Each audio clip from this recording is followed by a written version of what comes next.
بسم الله الرحمن الرحیم. نن زمونږ د علم النحو 138 نمبر درس دی. په توابعو کې توابع چې دی دا 15 دي. په دې کې اول نمبر مونږ صفت شروع کړو. نو مونږ د صفت تعریف وکړو، د صفت هم بیا قسمونه ولیکل، د صفت مثالونه مو لیکه، بیا هم د هغې یو څو ترکیبونه ولیکل.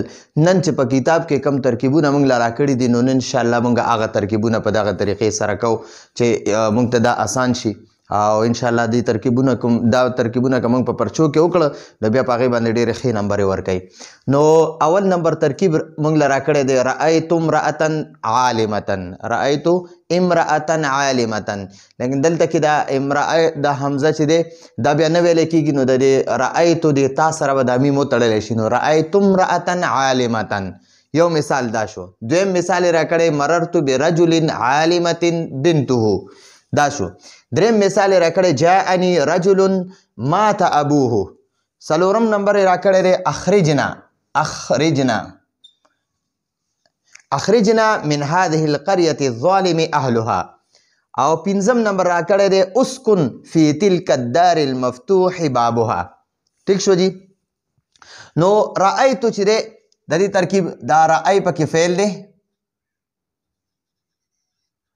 دا تو ضمیر چې دی دیتا وی دا تا ضمیر مرفوع متصل فاعل دی. ضمیر مرفوع متصل فاعل دا ضمیر دا تا ضمیر مرفوع متصل فاعل دی. دا رأی فعل دی، دا تو پکې فاعل دی. امرأتن دا موصوف دی یا متبوع دی. ٹھیک شو جی. او عالمتن دا صفت دی یا تابع، صفت یا تابع. نو ګورئ جی دا امرأتن عالمتن دلته کې د دې امرأې علمي حالت بیان شوی دی چې دا امرأه دا ښځه چې ده دا عالمه ده. ما یوه عالمه ښځه ولیده، نو دلته کې دا عالمه ښځه ده. امرأة عالمة عالمه ښځه، امرأة عالمة عالمه ښځه. امرأة موصوف دی، عالمة صفت دی. خو چې کله هم ترجمه کوئ اول به د صفت ترجمه کوئ، بیا به وروستو د موصوف ترجمه کوئ. دا امرأة عالمة دی، امرأة عالمة ترجمه به کوئ عالمه ښځه. ټیک شوه ښه جي. اوس په دا دلته کې دا صفت چې دی دا بحاله دی. ٹھیک شو. صفت بحاله دی، د موصوف حالت بیان کړی دی. نو دا صفت چې دی دا به په څلورو څیزونو کې، یعنی لس څیزونه دي، په لسو کې به څلور پکې موجود وي. چې موصوف څنګه وي دا صفت په هم هغه شانتې وي. موصوف دلته کې مؤنث دی، صفت هم مؤنث دی. موصوف واحد دی، صفت هم واحد دی. موصوف نکره دی، صفت هم نکره دی. او موصوف چې دی دا منصوب دی، نو صفت هم منصوب دی. ٹھیک شو جی. نو په دې څلورو څیزونو کې یعنی موصوف چې دی دا واحد دی، نو صفت هم واحد دی. موصوف نکره دی، صفت هم نکره دی. ٹھیک شو. موصوف دا مؤنث دی، نو صفت پم مؤنث وي. او چې موصوف نکره وي دا دغه وي دا منصوب وي، نو صفت به منصوب وي. نو اوس وګورئ دلته دا منصوب دا امرأتن منصوب دی، نو دا صفت هم منصوب دی. نو کله چې صفت د مطبوع حالت بیانوي، د مطبوع حالت بیانوي، نو بیا به دا صفت په لسو څیزونو کې د دې موصوف مطابق وي، تابع به وي. ټیک شوه. لکه اوس دغه ما درته ولیکه چې موصوف منصوب دی، نو صفت هم منصوب دی. موصوف مؤنث دی، صفت هم مؤنث. موصوف نکره دی، صفت هم نکره. موصوف واحد، نو صفت هم واحد. ټیک شو جی. نو دا امرأة موصوف دی او عالمة ورله صفت دی. نو دا موصوف او صفت دا مفعول به شو، مفعول به شو. ټیک شو. نو فعل د خپل فاعل او مفعول به سره، فعل ګوره دا فعل دی، دا رأیت دا توی فاعل دی، او دا امرأة عالمة موصوف صفت دا مفعول شو. نو فعل د خپل فاعل او مفعول به سره جمله فعلیه خبریه شوه. دا موږ سره یو ترکیب وشو. ټیک شو. اوس دویم ترکیب کې پکې بیا یو خبره رااله. اوس په دا صفت چې دی هغه به د مطبوع حالت نه بیانوي، د مطبوع د متعلق حالت به بیانوي. ټیک شو. نو ګورئ اوس دا مرر پکې فعل دی، دا تو ضمیر مرفوع متصل دا فاعل دی، فاعل. ٹھیک شو. با حرف جر، حرف جر. دا رجلن چې دی دا موصوف دی، موصوف. ٹھیک شو جی، دا موصوف دی. او عالمتن چې دی، عالمتن دی ته وایي صیغه اسم فاعل، صیغه اسم فاعل. دا صیغه اسم فاعل شو. دا بنتو پکې مضاف دی او دا ها ضمیر ولا مضاف الیه دی. نو دا مضاف او دا ها ضمیر مضاف الیه، دا بنتو مضاف او ها ضمیر مضاف الیه، دا مضاف الیه دا فاعل شو، دا فاعل شو د صيغه اسم فاعل د پاره. نو دا صيغه اسم فاعل، دا صيغه اسم فاعل د خپل فاعل سره، دا صيغه اسم فاعل د خپل فاعل سره دا صفت شو، صفت شو د دې رجلین موصوف د پاره. اوس وګورئ جی دا رجلین نه دا مجرور دی کنه، د با حرف جر د وجنه دا موصوف مجرور دی، نو دا عالمتین هم مجرور دی. او رجلین نکره دی، نو دا عالمتین هم نکره دی. اوس وګورئ دلته دا عالمتین مؤنث دی او دا رجلین مذکر دی.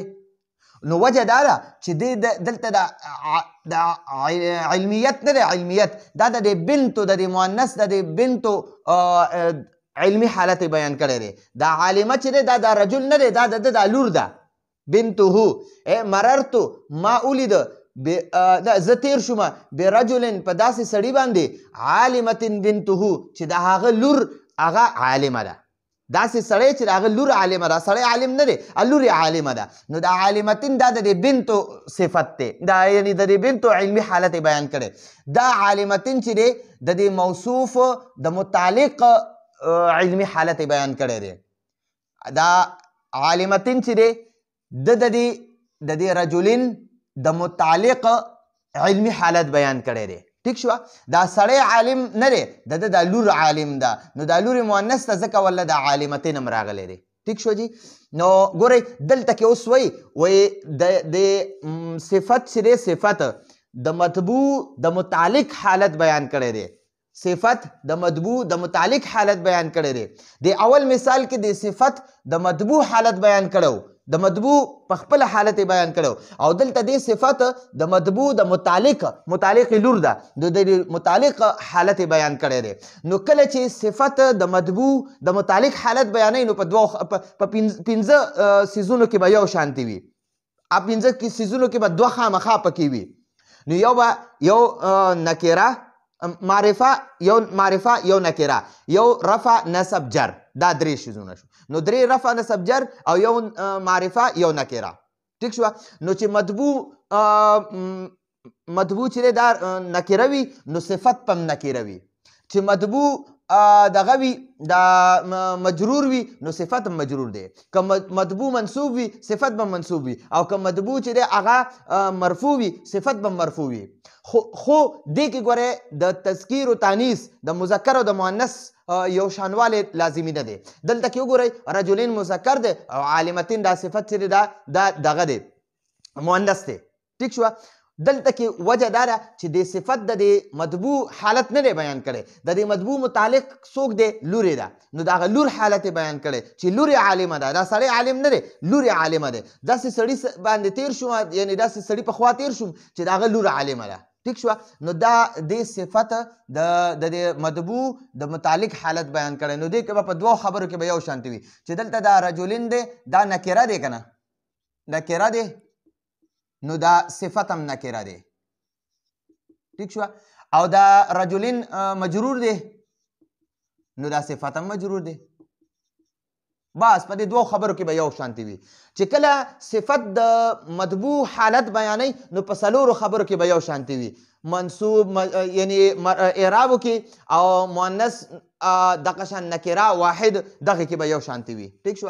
او چې کله صفت د مطبوع د متعلق حالت بیانوي نو بیا به دوه خبرو کې اعرابو کې او په تذکیر او تانیث دغه دواړو دې کې به یو شانتي وي دا دوه خبرې پکې یو شانتي رالې ټیک شوه نو اوس وګورئ مرر دا مرر پکې فعل شو دا تو ضمیر مرفوع متصل دا فاعل شو با حرف جر شو رجل موصوف شو عالمة صيغه اسم فاعل بنت مضاف ها ضمیر مضاف الیه دا مضاف الیه دا فاعل شو د صيغه اسم فاعل د پاره صيغه اسم فاعل د خپل فاعل سره دا صفت شو د رجلین د پاره نو رجلین موصوف د خپل صفت سره دا رجلین موصوف د خپل صفت سره دا د با حرف جر د پاره مجرور شو مجرور ٹھیک شو اوس دا با حرف جر د خپل مجرور سره با حرف جر د خپل مجرور سره دا متعلق شو د مررت فعل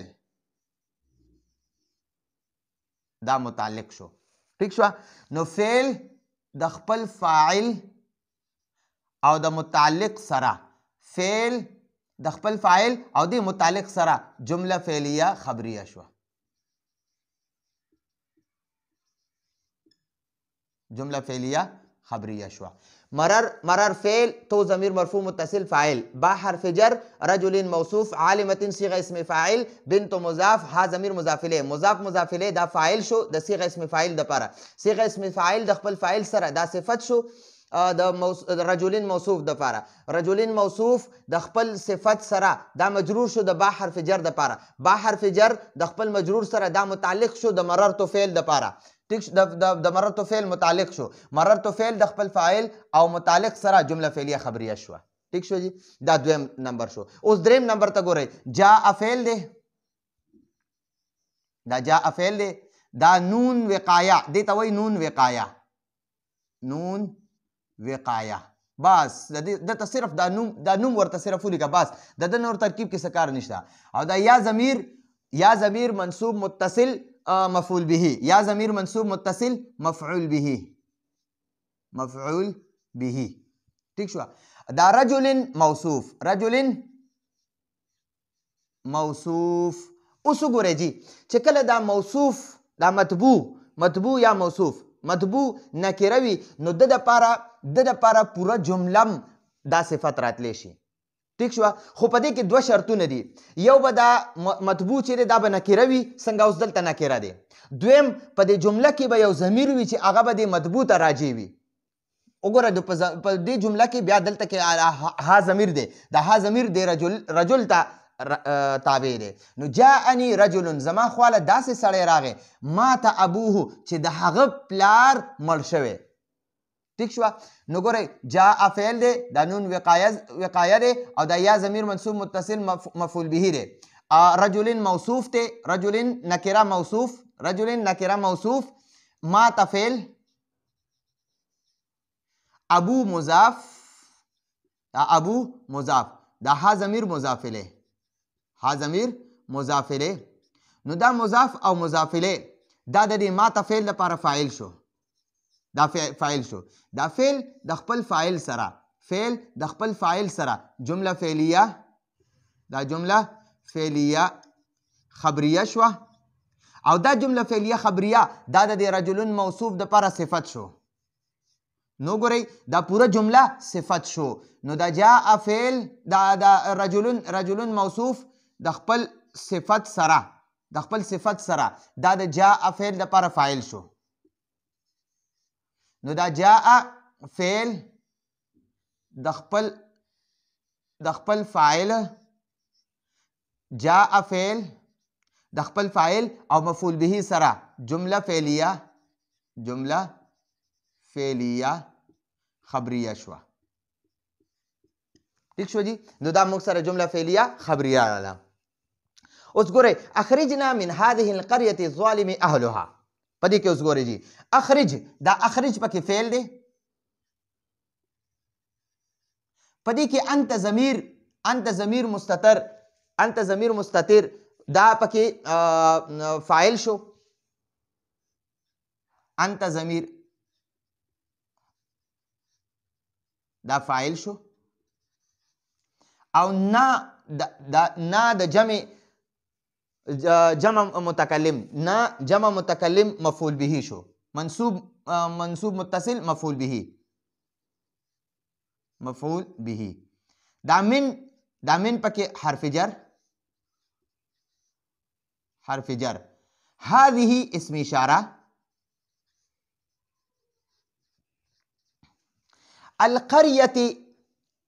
القرية دا موصوف. الظالم صيغة اسم فاعل.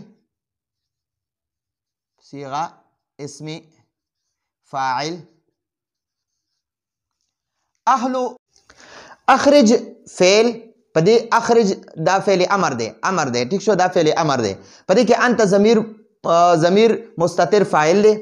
نا ضمیر منصوب متصل یعنی جمع متکلم منصوب متصل مفعول به. من حرف جر. هذه اسم اشاره. القرية موصوف. الظالم صيغه اسم فاعل. اهل مضاف. ها مضاف الیه. دا مضاف الیه دا بیا فاعل شو. دا د صيغه اسم فاعل د پاره فاعل شو. صيغه اسم فاعل د خپل فاعل سره دا صفت شو. دری موصوف القرية موصوف د پاره دا القرية موصوف د خپل صفت سره. دا د اسم اشاره د پاره مشار الیه شو.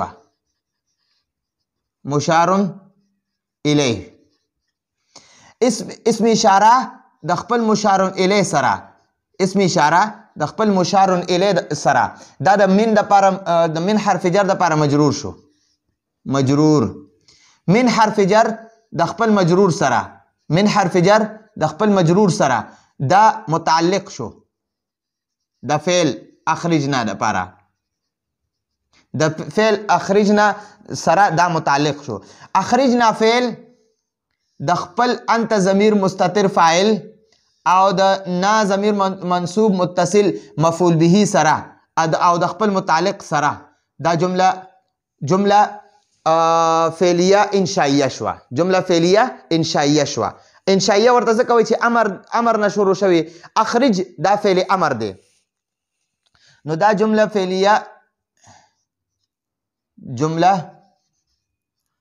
فعلیه انشائیه شو. ٹھیک شو جی. دا عموم شو. اوس ګوره 5 نمبر. اسکن فی تلک الدار المفتوح بابها. اسکن دا فعل امر او پدې کې انت ضمیر مستتر فاعل. انت ضمیر مستتر فاعل. فی حرف جر. تلک اسم اشاره بعید د پاره ان د لری د پاره. الدار موصوف. المفتوح صيغه اسم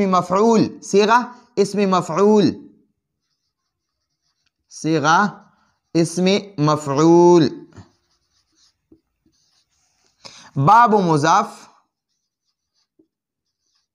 او دا ها ضمیر مضاف الیه. مضاف او مضاف الیه دیتا وی نائب فاعل.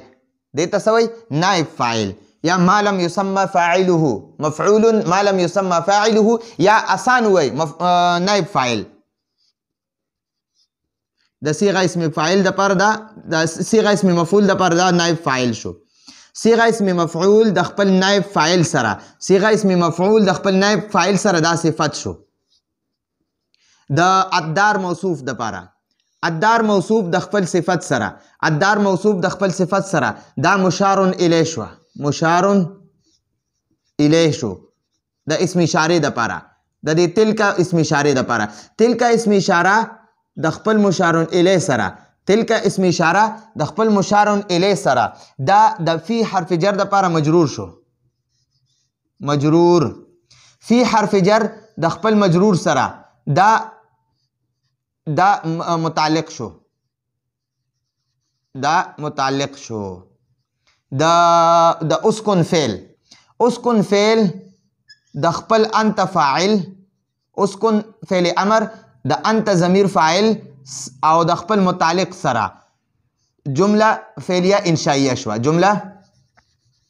فعلیه انشائیه. انشاء ورته ځکه وایي چې امر دی پکې شروع کې د امر صیغې نه شروع شوې ده ځکه دا جمله انشائیه شوه. نو دا زمونږ په توابعو کې د صفت مکمل ترتیب سره ترکیب وکړو. راتلونکي درس پر اجازت غواړو. هذا هو المرام والله اعلم بحقیقة الكلام.